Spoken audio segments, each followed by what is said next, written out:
Hello dear students, welcome in my YouTube class. तो बच्चों, आज की क्लास में हम बात करेंगे hybridization involving s p and d orbitals. जैसा कि प्रीवियस क्लास में हमने आपको hybridization involving s and p orbitals के बारे में बताया था, that is s p two and s P three hybridization. तो आज हम बात करेंगे s P three D hybridization और s P three d two hybridization की बात करेंगे। तो सबसे पहले हम बात करते हैं S P three D hybridisation की। देखो बच्चों, sp3d हाइब्रिडाइजेशन का फॉर्मेशन कब होता है?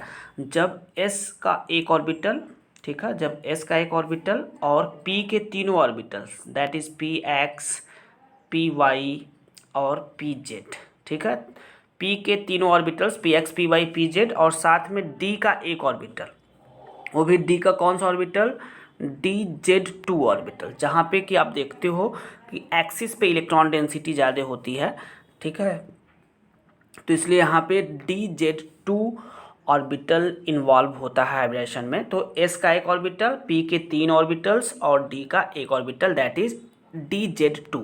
जब ये सभी ऑर्बिटल्स आपस में इंटरमिक्स होते हैं, जब आपस में सभी इंटरमिक्सिंग होती है इनकी, तो यहाँ पे sp3d टाइप का हाइब्रिडेशन फॉर्म होता है। sp3d टाइप का हाइब्रिडाइजेशन फॉर्म होता है।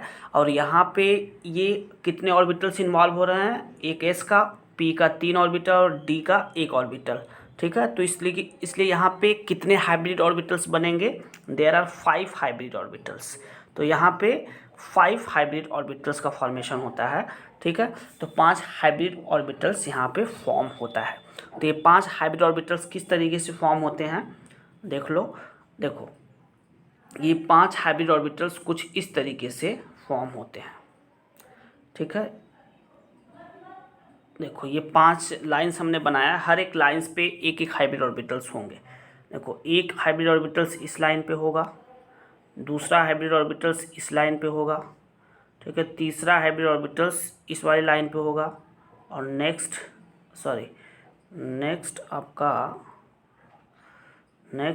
इस वाले पे होगा और नेक्स्ट आपका इस वाले पे होगा। तो टोटल हाइब्रिड ऑर्बिटल्स आपको कितने दिखाई देंगे? 5। कितने होंगे? 5 हाइब्रिड ऑर्बिटल्स यहाँ पे आपको मिल रहे हैं, ठीक है। तो इस तरीके से ये 5 हाइब्रिड ऑर्बिटल्स का फॉर्मेशन होता है जब s का एक ऑर्बिटल और p के तीन ऑर्बिटल्स और d के एक ऑर्बिटल्स आपस में इंटरमिक्स करते हैं। तो ये 5 हाइब्रिड ऑर्बिटल्स बनाते हैं। इन पांचों हाइब्रिड ऑर्बिटल्स की एनर्जी क्या होती है? सेम एनर्जी होती है, ठीक है। और ये शेप भी इनका क्या होता है? शेप होता है, मतलब ये आइडेंटिकल होते हैं। सभी पांचों हाइब्रिड ऑर्बिटल्स, जो यहाँ पे 5 हाइब्रिड ऑर्बिटल्स इस तरीके से बन रहे हैं, ये पांचों हाइब्रिड ऑर्बिटल्स क्या होते हैं? आपके आइडेंटिकल इन शेप, ठीक है, विथ ऑल रिस्पेक्ट, ठीक है। मतलब हर एक तरीके से ये पांचों हाइब्रिड ऑर्बिटल्स क्या होते हैं? सिमिलर होते हैं। तो अब यहाँ पे हम बात करते हैं इसके कुछ एग्जांपल्स की, ठीक है, sp3d हाइब्रिडाइजेशन से रिलेटेड। जैसा कि नेक्स्ट एग्जांपल हमने लिया है फॉर्मेशन ऑफ PCl5। देखो, PCl5 का फॉर्मेशन कैसे होता है? सबसे पहले इसमें आप देखो, PCl5 में सेंट्रल एटम क्या है? फास्फोरस है। तो सबसे पहले हम क्या करते हैं? फास्फोरस का ग्राउंड स्टेट में, किसमें? ग्राउंड स्टेट में इलेक्ट्रॉनिक कॉन्फ़िगरेशन करते हैं। तो क्या आता है? 1s2, 2s2, 2p6, 3s2 and 3p3, ठीक है। ये अब लास्ट के दो ऑर्बिटल्स आप ध्यान से देखो, ठीक है। 3s है, ठीक है, 3s में कितने इलेक्ट्रॉन्स हैं? 2 है। 3p में कितने इलेक्ट्रॉन्स हैं? 3 है। हर एक ऑर्बिटल्स में एक एक इलेक्ट्रॉन्स होंगे, ठीक है। अब देखो, 3p के बाद क्या आएगा? 3d ऑर्बिटल्स आता है, ठीक है। 3p के बाद एक्चुअली 4s आता है, लेकिन यहाँ पे प्रिंसिपल क्वांटम नंबर सेम होना चाहिए। जैसे इसका भी 3 है, इसका भी 3 है, 3s 3p है, तो इसलिए d ऑर्बिटल्स हमें लेना है। तो हम कौन सा लेंगे? जिसकी प्रिंसिपल क्वांटम नंबर 3 हो, तो दैट इज 3d। अब यहाँ पे 3d ऑर्बिटल्स हो, आपका क्या है? वैकेंट है, पांचों ऑर्बिटल्स, ठीक है, खाली रहेंगे, ठीक है। अब जब क्या होता है?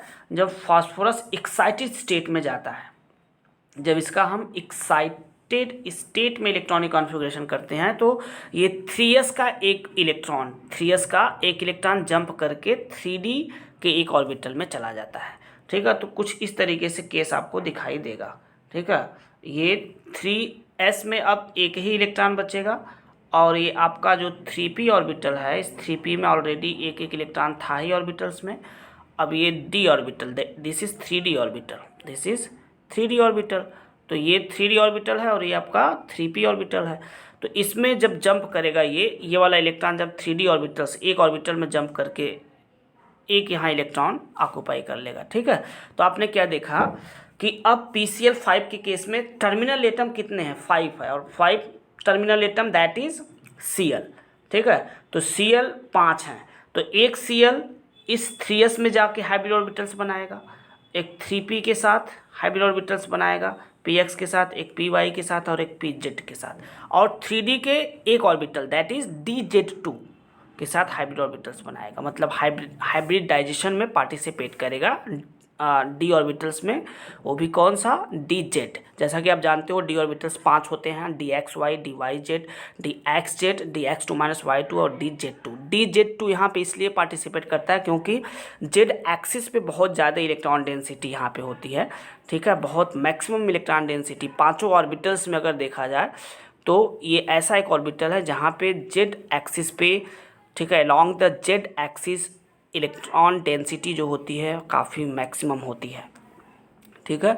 तो यहाँ पे अब देखा जाए तो 3s का एक ऑर्बिटल और p के 3 ऑर्बिटल्स और d के एक ऑर्बिटल्स इन्वॉल्व हुआ, तो हाइब्रिडेशन क्या बनेगा, 3s, s का एक ऑर्बिटल और p के 3 ऑर्बिटल, तो sp3 और d का एक ऑर्बिटल, तो sp3d हाइब्रिडेशन यहाँ पे बनेगा, ठीक है। क्या बनेगा, sp3d हाइब्रिडाइजेशन का यहाँ फॉर्मेशन होगा। तो this is the hybrid orbitals. ये सभी क्या हैं, इसको जो मैं डॉटेड लाइन से बना रहा हूँ, ये 5 हाइब्रिड ऑर्बिटल्स हैं। ये सभी क्या हैं, पांचों हाइब्रिड ऑर्बिटल्स हैं। 3s का एक, 3p के 3 ऑर्बिटल्स और 3d के कितने, एक ऑर्बिटल्स, ठीक है। तो ये सभी पांचों ऑर्बिटल्स को हम क्या बोलते हैं, हाइब्रिड ऑर्बिटल्स बोलते हैं, ठीक है।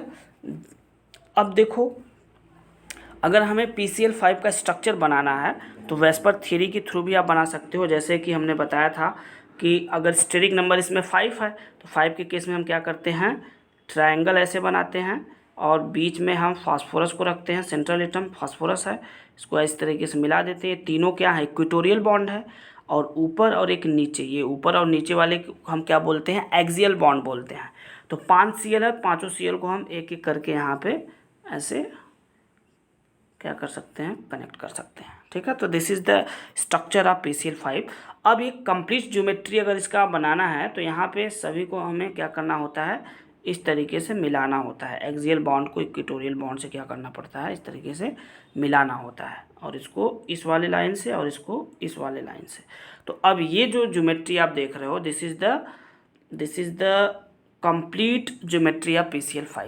इसका शेप क्या होगा, trigonal, this is trigonal bi pyramidal, this is trigonal bi pyramidal, ठीक है। हाइब्रिडेशन क्या होगा इसमें, sp3d होगा, ठीक है। अब देखो, अच्छा इसका अगर यम्मो डायग्राम बनाना हो, ठीक है, यम्मो डायग्राम थोड़ा सा लंबा होगा। मॉलिक्यूलर ऑर्बिटल डायग्राम में हम क्या करते हैं, PCl5 के केस में p क्या है, आपका सेंट्रल एटम है, तो इसके कितने हाइब्रिड ऑर्बिटल्स होंगे, 5। तो हमने ये 5 हाइब्रिड ऑर्बिटल्स बना दिया इस तरीके से, ठीक है।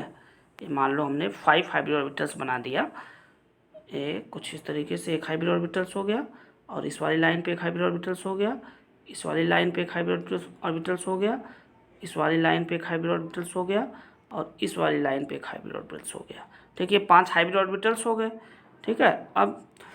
अब देखो, Cl क्या है, टर्मिनल एटम है, ये 5 हाइब्रिड ऑर्बिटल्स फास्फोरस के हो गए। Cl टर्मिनल एटम है, इसका लास्ट इलेक्ट्रॉन किस में जाता है, p ऑर्बिटल में, 3p5 होता है। तो इसलिए हमें Cl के ऑर्बिटल्स कैसा बनाना होगा, p या मतलब p डम्बल से बनाना होगा। तो हर एक हाइब्रिड ऑर्बिटल से एक एक Cl क्या होगा, इस तरीके से क्या होगा, ओवरलैप करेगा, और जहाँ पे सिग्मा बॉन्ड बनाएगा, जैसे सिग्मा बॉन्ड।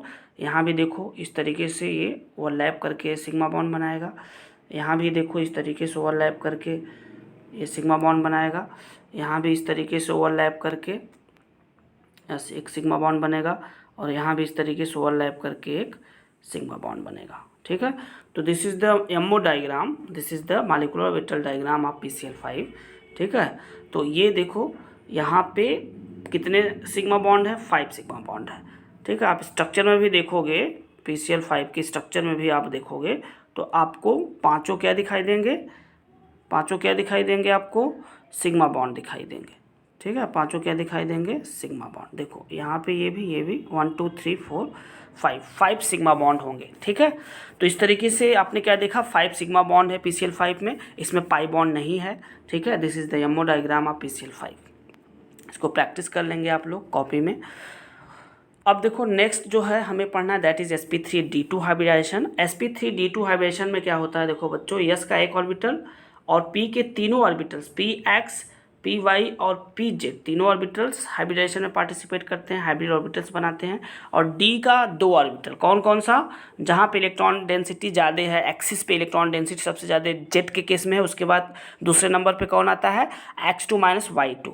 देखो dxy dyz और dxz के केस में क्या होता है, जो इलेक्ट्रॉन डेंसिटी होती है वो बिटवीन द एक्सिस ज़्यादा होती है, इसलिए वो ऑर्बिटल्स इन्वॉल्व नहीं होते हैं हाइब्रिडाइजेशन में। ठीक है, बिटवीन द एक्सिस ज़्यादा होती है। लेकिन यहाँ पे dx2 माइनस y2 और dz2 ये दो ऐसे ऑर्बिटल्स हैं जिनमें अलोंग द एक्सिस क्या होता है, इलेक्ट्रॉन डेंसिटी ज़्यादा होती है। ठीक है, चैप्टर 2 में ये बताया था मैंने। ठीक है, तो d के 2 ऑर्बिटल्स dx2 माइनस y2 और dz2 ये पांचों हाइब्रिड ऑर्बिटल्स की जब आपस में इंटर मिक्सिंग होती है, जब ये आपस में इंटर मिक्सिंग होती है तो यहाँ पे sp3d2 टाइप का हाइब्रिडेशन बनता है। और यहाँ पे सिक्स हाइब्रिड ऑर्बिटल्स बनते हैं, 6 हाइब्रिड ऑर्बिटल्स का फॉर्मेशन होता है। ठीक है, s का 1 और p का 3 ऑर्बिटल। ठीक है, और d के 2 ऑर्बिटल्स, टोटल कितने ऑर्बिटल्स इन्वॉल्व हो रहे हैं हाइब्रिडेशन में, 6 ऑर्बिटल्स, इसलिए यहाँ पे 6 हाइब्रिड ऑर्बिटल्स का फॉर्मेशन होगा। ठीक है, तो इस तरीके से कैसे होगा 6 हाइब्रिड ऑर्बिटल्स, इस तरीके से आप दिखा सकते हो। ठीक है, ऐसे स्क्वायर बना लो। ठीक है, स्क्वायर बना लो, बीच में मान लो सेंट्रल एटम हो गया, इसको हम इस तरीके से कनेक्ट कर दिए, एक ऊपर और एक नीचे एक्सियल बॉन्ड हो गया। हर एक बॉन्ड पे आप एक एक हाइब्रिड ऑर्बिटल्स बनाते जाओ। हमने बताया हाइब्रिड ऑर्बिटल्स में क्या होता है, एक लोब बड़ा होता है और एक लोब छोटा होता है, इस तरीके से। तो यहाँ पे देखो एक हाइब्रिड ऑर्बिटल्स इस एक्सिस पे बना दिया हमने, दूसरा हाइब्रिड ऑर्बिटल इसके दूसरे एक्सिस पे बना दिया, और ये तीसरा हाइब्रिड ऑर्बिटल्स इस वाले एक्सिस पे, और एक इस पे बना दिया, और एक इस वाले एक्सिस पे बना दिया, और एक इस वाले एक्सिस पे बना दिया। टोटल देख रहे हो 6 हाइब्रिड ऑर्बिटल्स बनते हैं। तो टोटल कितने बनते हैं, 6 हाइब्रिड ऑर्बिटल्स यहाँ पे फॉर्म होते हैं। ठीक है, और इनमें एंगल कितना होता है, इसमें एंगल सभी क्या होते हैं, 90 डिग्री होते हैं। ठीक है, sp3d वाले केस में हमने क्या बताया था कि जो इक्वेटोरियल बॉन्ड होता है, मतलब जो इक्वेटोरियल बॉन्ड का एंगल 120 डिग्री होगा, लेकिन एक्सियल और इक्वेटोरियल बॉन्ड का एंगल 90 डिग्री होगा। ठीक है, यहाँ पे सारे एंगल्स क्या होते हैं, 90 डिग्री होते हैं। सारे एंगल्स क्या होते हैं, यहाँ पे 90 डिग्री आपको दिखाई देंगे। सारे एंगल्स क्या होते हैं, इसमें 90 डिग्री होते हैं। ठीक है, तो जैसा कि ये 5 हाइब्रिड ऑर्बिटल्स आपने देखा किस तरीके से फॉर्म हो रहा है। ठीक है, अब हम बात करते हैं कुछ इसके एग्जाम्पल्स की। एग्जाम्पल्स में हमने यहाँ पे ले लिया है दैट इज़ SF6। ठीक है, तो SF6 का फॉर्मेशन कैसे होगा पहले ये आप देख लो। तो SF6 में सेंट्रल एटम क्या है, सल्फर है, इसलिए इसका इलेक्ट्रॉनिक कॉन्फ़िगरेशन हम पहले ग्राउंड स्टेट में करेंगे। तो 1s2 2s2 2p6 3s2 और 3p4 होगा। लास्ट के 2 ऑर्बिटल्स s3s और 3p में देखा जाए। ठीक है, तो ये इलेक्ट्रॉन्स की फिलिंग हो गई। अब देखो यहाँ पे 3 और d ऑर्बिटल्स आपका क्या है, वैकेंट है। क्या है, वैकेंट है। ठीक है, अब यस का फर्स्ट एक्साइटेड स्टेट में ये SF6 नहीं बनाता है, ये सेकेंड है, क्योंकि फर्स्ट एक्साइटेड स्टेट में कोई एक ही इलेक्ट्रॉन जंप करेगा, जब यहाँ से जंप करेगा तो यहाँ जाएगा, तो कितने अनपेयर्ड इलेक्ट्रॉन्स होंगे, केवल और केवल 4 ही होगा। SF6 तभी बनेगा जब तक 6 अनपेयर्ड इलेक्ट्रॉन्स ना हो जाए। क्यों, क्योंकि टर्मिनल एटम 6 है। ठीक है, इसलिए 6 अनपेयर्ड इलेक्ट्रॉन्स होना जरूरी है। तो फर्स्ट एक्साइटेड स्टेट में क्या होता है कि कंडीशन इस तरीके से आपको दिखाई देगी, P का ये 4th इलेक्ट्रॉन तो जंप करके 3D में चला जाएगा, लेकिन आप देखोगे तो इसमें आपको इस केस में 4 ही अनपेयर दिखाई देगा। अब S का जब सेकेंड एक्साइटेड स्टेट में ये 3s का ऑर्बिटल जो है, 3s ऑर्बिटल में जो इलेक्ट्रॉन है ये भी जंप करके यहाँ जाता है, तब आप देखोगे तो इसमें आपको अनपेयर्ड इलेक्ट्रॉन्स कितने आप दिखाई देंगे, आपको 6 अनपेयर्ड इलेक्ट्रॉन्स दिखाई देंगे टोटल। ठीक है, तो इस तरीके से SF6 में एक फ्लोरीन इसमें बाइंड होगा, एक फ्लोरीन इसमें होगा, एक फ्लोरीन इसमें, एक फ्लोरीन इसमें, और दोनों इसमें और 2 इस वाले में होंगे। ठीक है, तो ये आपका जो होगा ऑर्बिटल, ये सभी 6 ऑर्बिटल्स क्या होंगे, हाइब्रिड ऑर्बिटल्स होंगे। और यहीं से ये क्या बनाते हैं, S का एक ऑर्बिटल, P का 3 ऑर्बिटल, sp3, D के 2 ऑर्बिटल्स इन्वॉल्व हो रहे हैं, इसलिए हाइब्रिडेशन क्या होगा, sp3d2 हो जाएगा। ठीक है, अब देखो अगर हम SF6 के स्ट्रक्चर की बात करें तो इसका स्ट्रक्चर हम कुछ इस तरीके से बनाते हैं। पहले स्क्वायर आप बना लो, स्क्वायर के सेंटर में आप सेंट्रल एटम को रख दो, सल्फर को। इसके बाद एक ऊपर एक नीचे बॉन्ड बना दो, दैट इज एक्सियल बॉन्ड। ये सभी 4 क्या हैं, ये सभी क्या हैं, इक्वेटोरियल बॉन्ड है। ठीक है, अब देखो 6 फ्लोरीन है तो यहाँ पे एक फ्लोरीन हमने बना दिया, एक यहाँ पे, एक यहाँ पे, एक यहाँ पे, और एक यहाँ पे, और एक यहाँ पे। ठीक है, ये हो गया स्ट्रक्चर SF6 का। लेकिन इसका कंप्लीट ज्योमेट्री अगर हमें दिखाना है तो हमें क्या करना होगा, इक्वेटोरियल बॉन्ड और एक्सियल बॉन्ड को मिलाना होगा। इस तरीके से क्या करना होगा, इस तरीके से मिलाना होगा। ठीक है, और इस वाले को यहाँ से मिलाना होगा। ठीक है, और इस वाले को यहाँ से मिलाना होगा। अब ये जो ज्योमेट्री है, this is the complete octahedral geometry, OH, this is octahedral. SF6 की ज्योमेट्री क्या होगी, ऑक्टाहेड्रल होगी। हाइब्रिडेशन क्या होगा इसमें, sp3d2 होगा। ठीक है, सारे एंगल्स क्या होंगे, 90 डिग्री होंगे। ठीक है, तो ये है स्ट्रक्चर। अब इसका एमओ डायग्राम अगर बनाना है तो सेम उसी तरीके से हम क्या करेंगे, एमओ डायग्राम में भी इस तरीके से स्क्वायर कर लो, और ये 4 हो गए आपके, और ये 2 ऊपर नीचे हो गए। तो हर एक एक्सिस पे आप इस तरीके से क्या कर लोगे, पहले हाइब्रिड ऑर्बिटल्स बना लोगे। क्या करोगे, हाइब्रिड ऑर्बिटल्स आप बना लोगे हर एक एक्सिस पे। ठीक है, अब 6 हाइब्रिड ऑर्बिटल्स बन गया है। फ्लोरीन क्या है, लास्ट इलेक्ट्रॉन p ऑर्बिटल में जाएगा, इसलिए यहाँ पे आप 6 p ऑर्बिटल्स इस तरीके से दिखा लेंगे। ठीक है, यहाँ पे देखो सिग्मा बॉन्ड बन जाएगा, यहाँ पे ओवरलैपिंग आपने दिखा दिया p ऑर्बिटल्स की, और एक आपने यहाँ दिखा दिया। ठीक है, और एक आपने यहाँ पे दिखा दिया p ऑर्बिटल्स की ओवरलैपिंग फ्लोरीन के साथ, और एक आपने यहाँ दिखा दिया। ठीक है, सिग्मा बॉन्ड बन रहा है, और एक आपने यहाँ पे दिखा दिया। ठीक है, तो टोटल 6 सिग्मा बॉन्ड होंगे। This is the ammo diagram of SF6।